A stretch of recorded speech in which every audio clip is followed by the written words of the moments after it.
It's a pleasure to talk about a topic that I'm very passionate about today. I'm going to be talking about leadership, what my childhood experiences have taught me.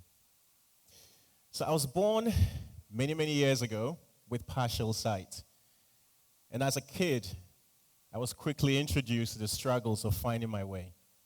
I remember a couple of times trying to find my way to the kitchen to try to get meat from my mom's soup. And I would walk straight into the upright of the doorway, blistering my forehead, blistering my face, try to run away after playing tricks and walking straight into the wall. Again, I quickly learned that having sight was a privilege.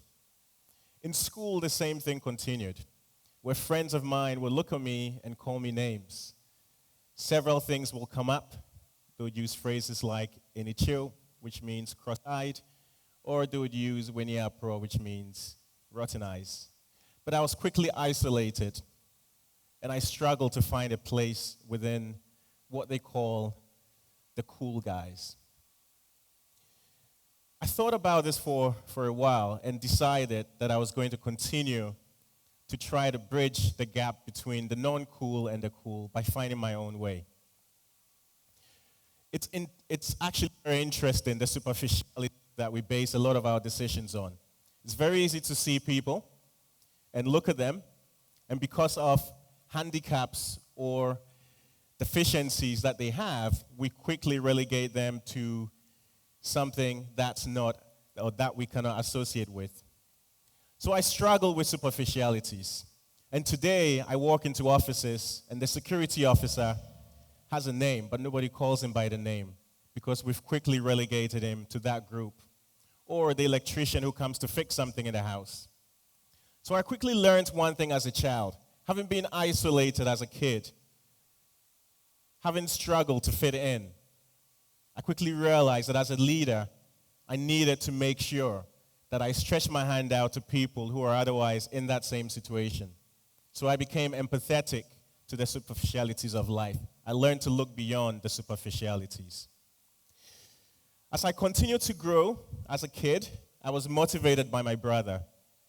Very determined, he had perfect vision, very handsome guy, very intelligent. And I was determined to be better than him. So I struggled. I went extra mile to do things that will prove that I was the same. And one day, after achieving several things, he became a regional athlete for the Eastern region, and I became a regional athlete. He was in the top 1% of several national exams. I was in the top 1% of several exams. I felt we were the same, but nobody recognized my achievements. This was worrying. But I had great motivation from this guy. And I'd like us to put our hands together for my brother. Thank you very much. On April 1st, 1995, sadly, I lost my brother. And that was a day that it occurred to me that all the energy I had and all my motivation had been based on this one person. To be a leader, I had to find another way. I had to rescue myself from the situation that I had put myself in. I had to find a way to motivate myself from within. And that was the day that my next chapter actually started. I learned several things about myself. I started thinking about what I stood for as a leader. Integrity. I remember speaking to a 10-year-old kid, and I said, "What's leadership?" And he said, "Leadership is doing the right thing when no one has asked you to, and doing the right thing when no one is watching." I was inspired by this. And I started thinking about what I stood for. Integrity and respect. Respect from the fact that I'd been in a situation where superficialities were used as judgments. The way people appear were used as judgments. And therefore respect became one of the key things that I stood for. And thirdly, humility. These three things, based on things that I've been through as a child, have shaped who I am today as a leader and continue to shape who I am as a leader. I had to believe in myself and my abilities even though other people didn't, because I was judged by superficialities. And having stood for something and having believed in myself, I started taking responsibility for my action.